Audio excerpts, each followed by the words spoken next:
नमस्ते दोस्तों। स्वागत है आप सभी का लाइफलाइन वेलनेस पर। मैं हूं अरविंद सिंह राणा।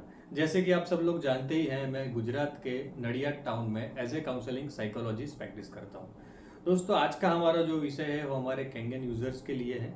बहुत सारे हमारे जो कैंगन यूज़र हैं उन्होंने मुझे एक सजेशन दिया था कि आप डायबिटीज़ में कैंगन वाटर कैसे बेनिफिट करता है उसके ऊपर एक वीडियो बनाइए। तो आज का जो वीडियो है वो कैंगन वाटर और डायबिटीज़ उसके रिलेटेड है। हमारे बहुत सारे जो कस्टमर है, जो लोग कैंगन वाटर यूज़ करते हैं, उनका परचेस करने के पीछे एक रीज़न था, उनको डायबिटीज़ था। मगर कंपनी यहाँ पे कुछ भी ऐसा क्लेम नहीं करती है कि डायबिटीज़ आप इसे क्योर कर सकते हैं। मगर हाँ, हम लोगों ने बहुत सारे ऐसे क्लाइंट देखे हैं जिनमें बहुत से फ़ायदे हुए हैं। बहुत सारे डिसीज़ में, डायबिटीज़ ही नहीं मगर बहुत सारे डिसीज़ में उनको फ़ायदा मिला है। तो उन लोगों को मैं क्या रेकमेंड करता हूँ, मेरे जो क्लाइंट हैं, मेरे जो कैंगन यूज़र हैं, उन लोगों को मैं क्या रेकमेंड करता हूँ जिससे उनको बेनिफिट मिलता है। तो आज मैं वो चीज़ आपके साथ शेयर करने वाला हूँ, तो शायद आपको भी इससे फ़ायदा हो।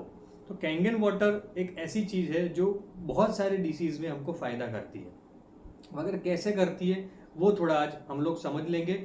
और मैं कुछ आपको ऐसी लाइफस्टाइल के बारे में बताऊंगा जिसे आप अपनाएंगे तो मुझे लगता है कि आपको जल्दी बेनिफिट मिलेगा और लंबे समय तक आप बहुत सारी डिसीज से और बहुत सारी समस्याओं से मुक्त रह पाएंगे। तो चलिए शुरू करते हैं। इस वीडियो में ट्राई करेंगे कि हमारी कैंगन वाटर की जो प्रॉपर्टीज़ है और साथ में डायबिटीज़ में जो जो समस्या होती है वो पैरेलली डिस्कस करें।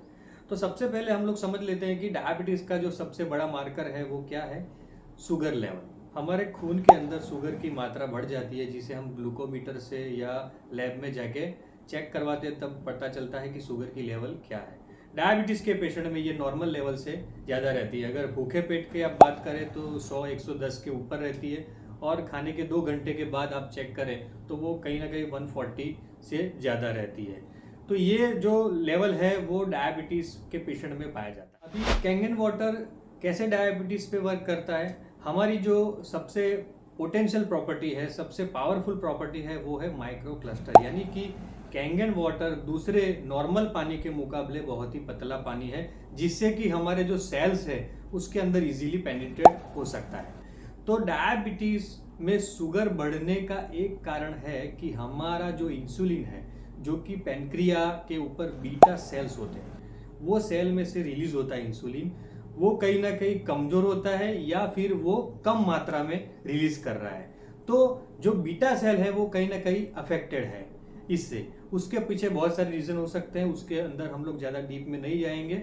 मगर बीटा सेल के अंदर कुछ खराबी है, कुछ कचरा है, कुछ प्रॉब्लम है, कहीं बीटा सेल डेड हो चुके हैं उतने एरिया में, तो उसकी वजह से वो इंसुलिन प्रॉपर रिलीज नहीं कर पा रहा है। ये माइक्रो क्लस्टर पानी होने की वजह से वो बीटा सेल को डिटॉक्स करता है, हमारे पेनक्रिया को डिटॉक्स करता है। इसकी वजह से चांसेस है कि हमारा जो इंसुलिन का प्रोडक्शन है वो धीरे धीरे धीरे इंप्रूव होता जाए।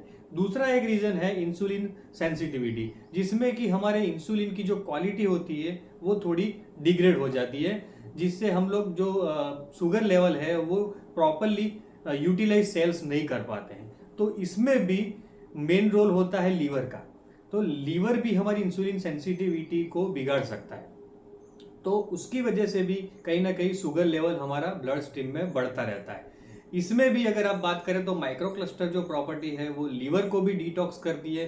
कई पेशेंटों में मैंने देखा गया है कि फैटी लीवर में भी उनको बहुत सारे बेनिफिट मिलते हैं, क्योंकि फैटी लीवर में होता क्या है कि हमारा जो एक्स्ट्रा फैट होता है वो कहीं ना कहीं जमा होना होता है। तो बॉडी क्या करता है कि हमारे लीवर के आसपास में उसे जमा कर देता है। तो उसको भी माइक्रो क्लस्टर पानी होने की वजह से धीरे धीरे धीरे करके फैटी लीवर में भी बेनिफिट मिलता है। ये एक प्रॉपर्टी की बात हो गई। दूसरी जो हमारी प्रॉपर्टी है वो है अल्कलाइन प्रॉपर्टी।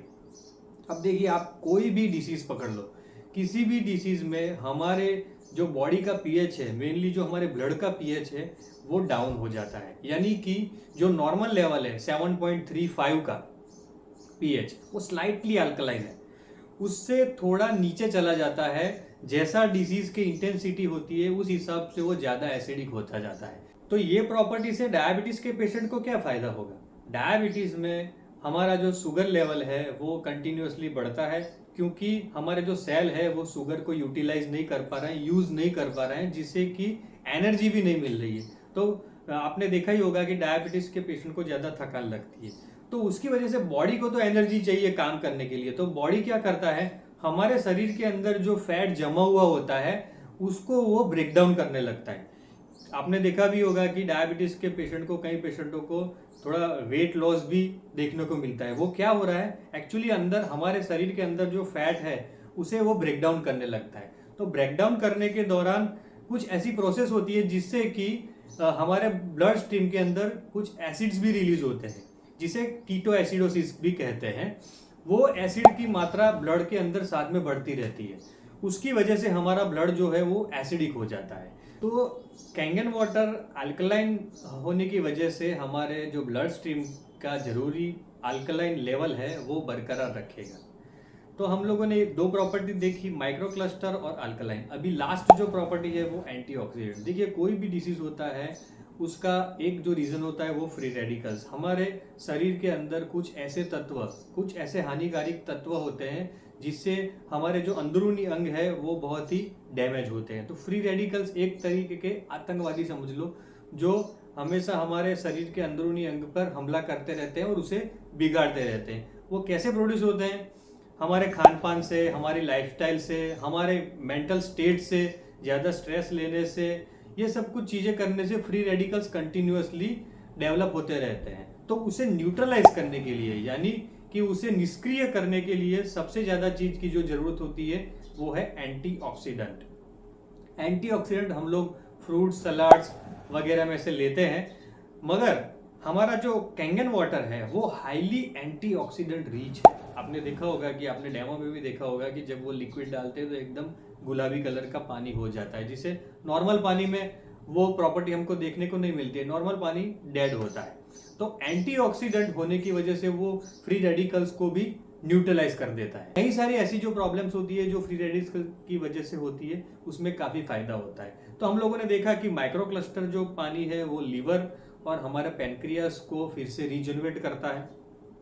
अल्कलाइनिटी है वो जैसे ब्लड में हमारे एसिड की जो मात्रा बढ़ती है उसको लेवल पे लाती है, न्यूट्रल करती है। और जो एंटीऑक्सीडेंट है वो हमारे फ्री रेडिकल्स को भी न्यूट्रलाइज करता है। अब हम आगे बात करेंगे कि डायबिटीज के पेशेंट को कैसी लाइफस्टाइल अपनानी चाहिए जिससे वो जल्द से जल्द डायबिटीज को कंट्रोल में कर ले और अच्छी लाइफ जी सके। मेथड की मैं बात करने जा रहा हूँ वो प्योरली साइंटिफिक मेथड है। मैंने मेरे जो क्लाइंट है उन लोगों में ये आजमाया हुआ है, उन लोगों को ये बेनिफिट हुआ है, तो शायद ये आपको भी बेनिफिट कर सकता है। डायबिटीज़ में सबसे बड़ी जो समस्या होती है वो मोस्ट ऑफ द पेशेंट को वो उनका बढ़ा हुआ वेट। अगर आप वेट को कंट्रोल कर पाते हैं, अगर आप अपने वेट को थोड़ा रिड्यूस कर सके, तो मुझे लगता है कि डायबिटीज़ के अंदर आपको काफ़ी बेनिफिट होना शुरू हो जाएगा। तो आपको वेट कंट्रोल करना है। वेट कंट्रोल कैसे करेंगे, पहला तो है डाइट। डाइट बहुत ही इंपॉर्टेंट है। सिर्फ पानी पीने से, सिर्फ कैंगन वाटर पीने से आपको फ़ायदा नहीं मिलेगा। आपको अपनी लाइफस्टाइल में चेंजेस करने के लिए डाइट से भी शुरुआत करनी पड़ेगी। डाइट में हो सके उतने सलाड्स, जो कच्चे हम लोग जो सलाड्स खाते हैं वो सलाड्स अपने डाइट में शामिल कीजिए। उसके साथ में गेहूं और जो चावल है उसको आप अपने डाइट में से हो सके तो निकाल दीजिए। आपको मालूम ही होगा कि गेहूं और चावल, मुझे लगता है कि डायबिटीज़ की जड़ यही है। एक बहुत बड़े राइटर ने इसके ऊपर बुक भी लिखी है, गेहूं के ऊपर, जो गेहूं हमारे शरीर के साथ करता है। बहुत सारे रोगों का मूल गेहूं है। तो गेहूं और जो चावल है वो डायबिटीज़ के पेशेंट को तो बिल्कुल ही नहीं लेना चाहिए, या फिर वो बहुत ही कम मात्रा में ले तो चलेगा। उसकी जगह पे आप पूछेंगे कि क्या ले, तो हमारी जो सरकार है, गवर्नमेंट है, उसने ये साल मिलेट ईयर की तरह वो उसको सेलिब्रेट कर रहे हैं। ये मिलेट्स क्या है, ये मिलेट्स हमारे ही एंशियंट ग्रेन है, हिंदुस्तान के ही एक पुरानी जो धान्य है हमारे, वो 5 प्रकार के अलग अलग धान्य हैं। मैं ऐसा होगा तो ये जो मिलेट्स है वो कहाँ से आप परचेस कर सकते हैं वो उसकी लिंक मैं आपको डिस्क्रिप्शन बॉक्स में दे दूंगा। मगर आप उसके ऊपर खुद भी रिसर्च कीजिए कि मिलेट्स एक्चुअली क्या है। आपको यूट्यूब के ऊपर बहुत सारी इन्फॉर्मेशन मिल जाएगी कि मिलेट्स क्या है। तो वो अपने खान पान में शामिल कीजिए, क्योंकि मिलेट्स के अंदर है ना फाइबर भरपूर मात्रा में होते हैं और गेहूं के अंदर फाइबर बहुत ही कम होते हैं। तो मिलेट्स के अंदर कार्बोहाइड्रेट की मात्रा भी कम रहती है, जो कि एक डायबिटीज़ पेशेंट के लिए हानिकारक चीज़ है। तो आप मिलेट्स इंक्लूड कीजिए, उसके साथ में आप सप्लीमेंट्स लीजिए। बहुत सारे पेशेंट में मैंने ऐसा भी देखा है और बहुत सारी रिसर्च भी ऐसा बताती है कि हमारे अंदर जो न्यूट्रिशन डेफिशिएंसी होती है उसके कारण भी हमें डायबिटीज़ होने की संभावना है। इसके लिए आप स्पेशली जो ग्रीन लीफ वेजिटेबल है, यानी कि जो हरे पत्तों की सब्जियां हैं, वो इंक्लूड ज़्यादा कीजिए। उसके साथ में आप सप्लीमेंट भी ले सकते हैं, टैबलेट्स वगैरह भी आज अवेलेबल हैं, वो उसका भी आप इंटेक रेगुलरली अगर करेंगे तो मुझे लगता है उसमें भी आपको बेनिफिट मिलेगा। कौन से जो विटामिन वगैरह लेने हैं उसकी भी लिंक मैं आपको डिस्क्रिप्शन बॉक्स में दे दूंगा। उसके साथ में वेट लॉस के लिए सबसे बड़ी जो चीज़ है वो है एक्सरसाइज। मोस्ट ऑफ दी जो डायबिटीज़ के पेशेंट हैं, मैंने देखा है कि उनकी लाइफस्टाइल बहुत ही सेडेंटरी होती है। उनका जो जीवन होता है उसमें वो एकदम से निष्क्रिय हो जाते हैं, फिजिकल एक्टिविटी बहुत ही कम हो जाती है। उसकी वजह से भी कहीं ना कहीं डायबिटीज़ डेवलप होने लगता है। तो आपको फिजिकल एक्टिविटी तो बढ़ानी ही पड़ेगी। फिजिकल एक्टिविटी के लिए आप 10,000 स्टेप्स रोज के, एरोबिक्स एक्सरसाइज हफ्ते में 2 से 3 बार, ये थोड़ी इंटेंस लेवल पे आपको स्टार्ट करनी पड़ेगी, तो ही आपका वेट कंट्रोल हो पाएगा। आप नॉर्मली जो टहलने जाते हैं उससे आपका वेट कंट्रोल नहीं होगा, आपको थोड़ा ज़्यादा काम करना पड़ेगा। और आखिर में सबसे इम्पोर्टेंट चीज़ जो है, जो कि मेरा सब्जेक्ट भी है, कि डायबिटीज़ के पेशेंट को या सभी लोगों को स्ट्रेस को मैनेज करना बहुत ही ज़रूरी है। मैंने ऐसे भी पेशेंट देखे हैं जिन लोगों को स्ट्रेस की वजह से टेम्पररली उनकी ब्लड शुगर बढ़ जाती है। कुछ ऐसे लाइफ में इवेंट होते हैं, कुछ ऐसे स्ट्रेसफुल जो उनको कंडीशंस में से पास होना पड़ता है, तभी उनका जो शुगर लेवल है वो टेम्पररी बहुत ही बढ़ जाता है। मगर उनको डायग्नोस करना, आइडेंटिफाई करना कि किसकी वजह से उनको ये प्रॉब्लम हुआ है, वो बहुत ही ज़रूरी है। कहीं मैंने यंग पेशेंट में ऐसा देखा है कि शुगर जो है उनकी एकदम से बढ़ जाती है स्ट्रेसफुल कंडीशंस में, फिर उनको पता चलता है कि मुझे डायबिटीज़ हो गया है, पर एक्चुअली में वो जो कंडीशन है उसी दौरान उनको ये प्रॉब्लम होता है। वो थोड़े स्ट्रेस को मैनेज करने के बाद में, थोड़ी लाइफस्टाइल को इम्प्रूव करने के बाद में उनका वो शुगर लेवल नॉर्मल भी हो जाता है, उनको दवाई लेने की ज़रूरत नहीं पड़ती है। तो हमारे स्ट्रेस को मैनेज करना बहुत ही ज़रूरी है। और स्पेशली जिन लोगों को समस्याएं हैं उन लोगों को तो खास ध्यान रखना है कि स्ट्रेस लेवल हमारा कंट्रोल में रहे।